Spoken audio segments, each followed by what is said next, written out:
नमस्कार, मैं डॉक्टर अखिल श्रीवास्तव भारत मौसम विज्ञान विभाग की 29 मई 2025 की डेली वेदर ब्रीफिंग में आपका स्वागत करता हूं। इसमें हम देखेंगे कि पिछले 24 घंटे के दौरान वेदर कैसा था और अगले 7 दिनों के दौरान मौसम के कैसे रहने की संभावना है।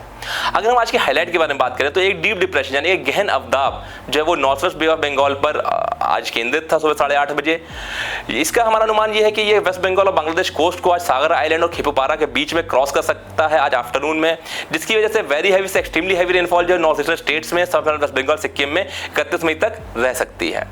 इसके साथ साथ अगर हाईलाइट के बारे में बात करें तो मुख्य अंश हमारा यह है कि very heavy to extremely heavy rainfall जो है जो कंटिन्यू चल रही है वेस्ट कोस्ट पर हमारा वो कंटिन्यू हो सकती है। गोवा, कर्नाटका, केरला और घाट एरिया जो है तमिलनाडु के वहां पर 29 और 30 मई को, और इसके बाद इसमें कमी देखने को मिलेगी।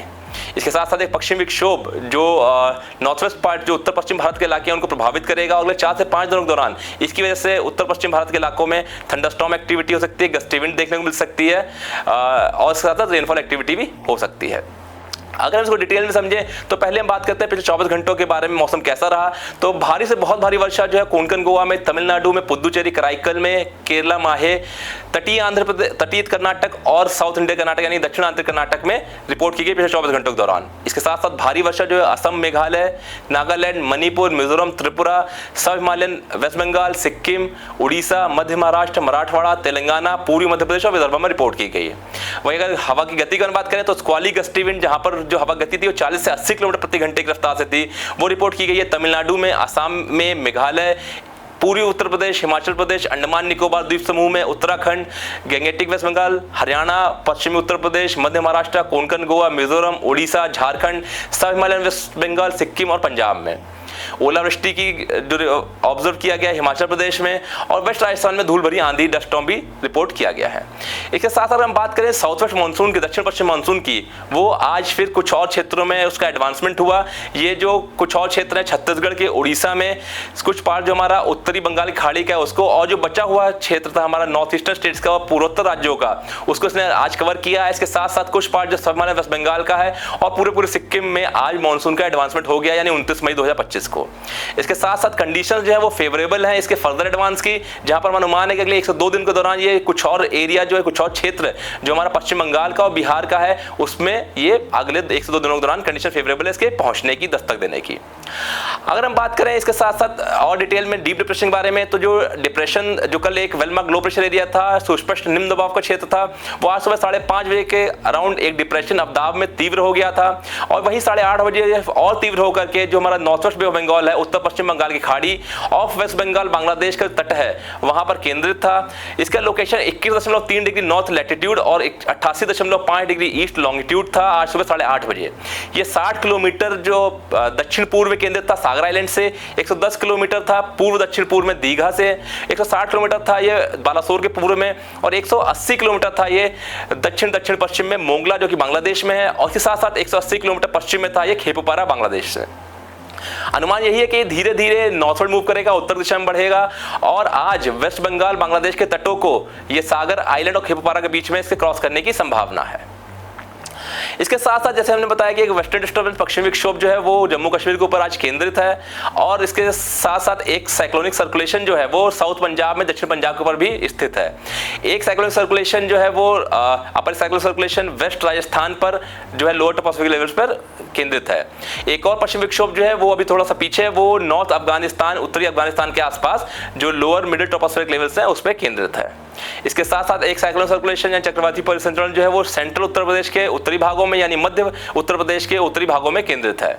एक ट्रफ रेखा भी है जो दक्षिण पूर्व राजस्थान से लेकर के जो हमारा डीप डिप्रेशन गहन अवदाब बना हुआ है उत्तर पश्चिम बंगाल खाड़ी के ऊपर वहां तक देखी गई है। उसके ये जो है वो नॉर्थ मध्य प्रदेश के उत्तरी भागों से होते हुए छत्तीसगढ़, झारखंड और गंगीय पश्चिम बंगाल से होते हुए गुजर रही है। अगर हम तापमान की बात करें तो पिछले 24 घंटों के दौरान जो है कहीं भी देश भर में 45 डिग्री सेंटीग्रेड तापमान रिकॉर्ड नहीं किया गया है। हाईएस्ट टेंपरेचर कल जो 44.8 degree centigrade, 44.8 degree centigrade Barmer जो कि पश्चिमी राजस्थान में है वहां पर रिपोर्ट किया गया। इसके साथ साथ अधिकतम तापमान 40 से 45 डिग्री की रेंज में थे कई स्थानों पर, राजस्थान में, पंजाब में, कुछ स्थानों में हरियाणा में, चंडीगढ़ में, पूर्वी उत्तर प्रदेश में, पूर्वी मध्य प्रदेश में और कुछ स्थानों में पश्चिमी मध्य प्रदेश में। इसका अर्थ ये कि कल कहीं पर भी हीटवेव जैसी कंडीशन जो हीटवेव कंडीशन जो रिपोर्ट नहीं हुई है, कहीं भी हीटवेव जैसी कंडीशन नहीं देखी गई है। हालांकि टेम्परेचर क्योंकि ज़्यादा है, अभी भी 40 डिग्री के ऊपर चल रहे हैं कई स्थानों पर, इसके और साथ साथ ह्यूमिडिटी आर्द्रता भी ज़्यादा है, जिसकी वजह से डिस्कम्फर्ट जो है वो देखने को मिल रहा है। अगर हम तापमान के पूर्वानुमान के बारे में बात करें तो जो उत्तर पश्चिम भारत है उसमें अगले 24 घंटों के दौरान कोई खास परिवर्तन होने की संभावना नहीं है। हालांकि उसके बाद के 3 दिनों में 2 से 4 डिग्री तक अधिकतम तापमान में गिरावट देखी जा सकती है। वहीं जो मध्य भारत का इलाका है वहां अगले 3 दिनों के दौरान 2 से 3 डिग्री सेंटीग्रेड का अधिकतम तापमान में बढ़ोतरी हो सकती है। और इसके साथ साथ जो बाकी के क्षेत्र है वहां कुछ खास परिवर्तन मैक्सिमम टेम्परेचर में, अधिकतम तापमान में देखने को मिलने की उम्मीद नहीं है। अगर हम बात करें वार्निंग्स की, वेदर वार्निंग्स की, तो जैसे कि एक डीप डिप्रेशन है जो आज उत्तर पश्चिम बंगाल खाड़ी के आसपास केंद्रित है, इसकी वजह से जो पूर्वोत्तर राज्य है हमारे वहां पर वेरी हैवी से एक्सट्रीमली हैवी रेनफॉल की चेतावनी जारी की गई है।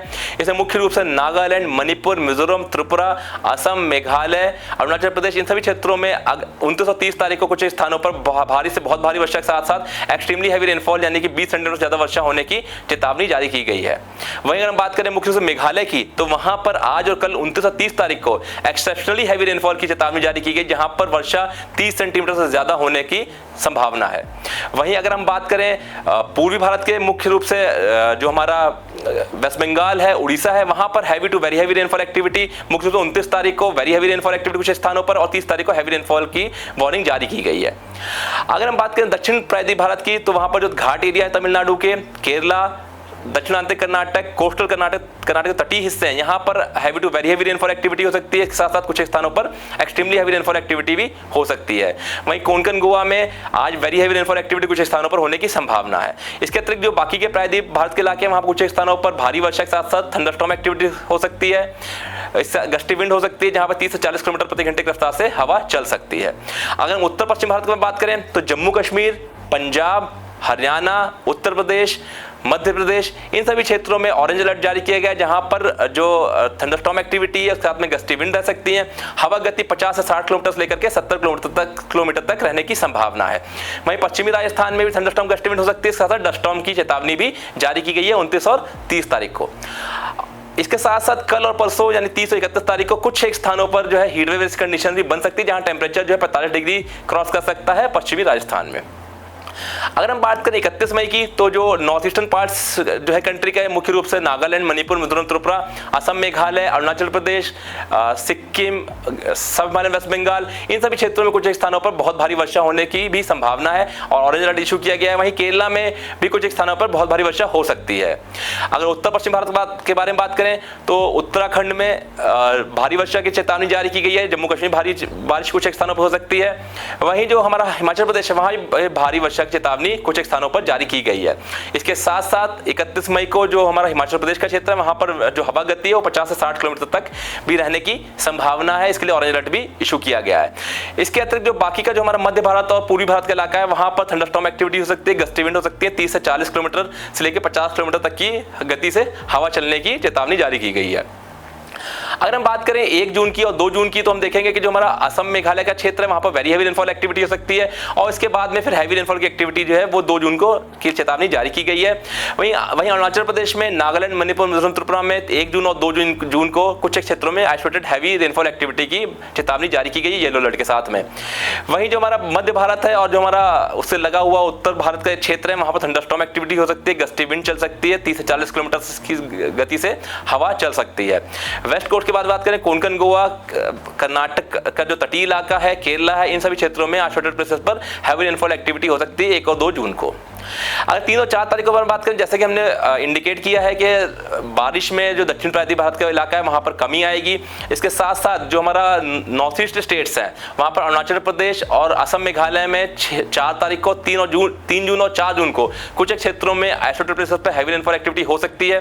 मैं उत्तर पश्चिम भारत में अगर बात करें तो हिमाचल प्रदेश, पंजाब, हरियाणा और राजस्थान में कुछ स्थानों पर थंडरस्टॉर्म एक्टिविटी हो सकती है, गस्टी विंड हो सकती है, 30 से 40 किलोमीटर से लेकर के 50 किलोमीटर तक की गति से हवा चल सकती है।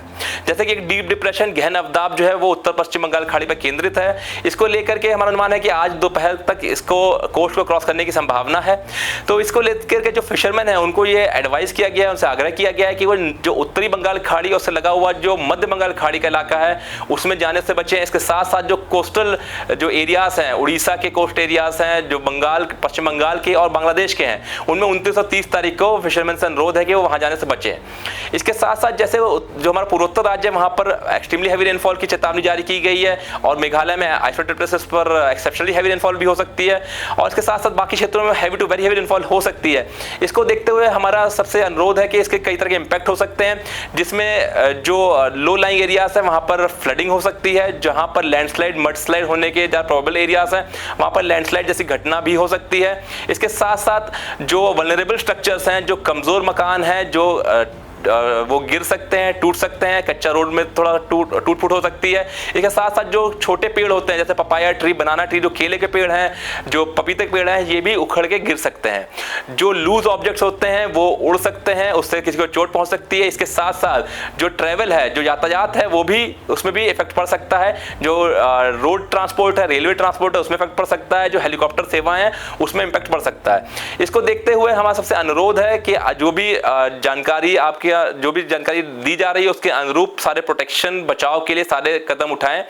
पेड़ों के नीचे आश्रय लेने से थोड़ा बचना चाहिए क्योंकि थंडरस्टॉर्म लाइटनिंग एक्टिविटी होती है तो वो और ज्यादा घातक हो सकती है। आज के लिए इतना ही, कल के लिए फिर मिलेंगे, तब तक के लिए नमस्कार, जय हिंद।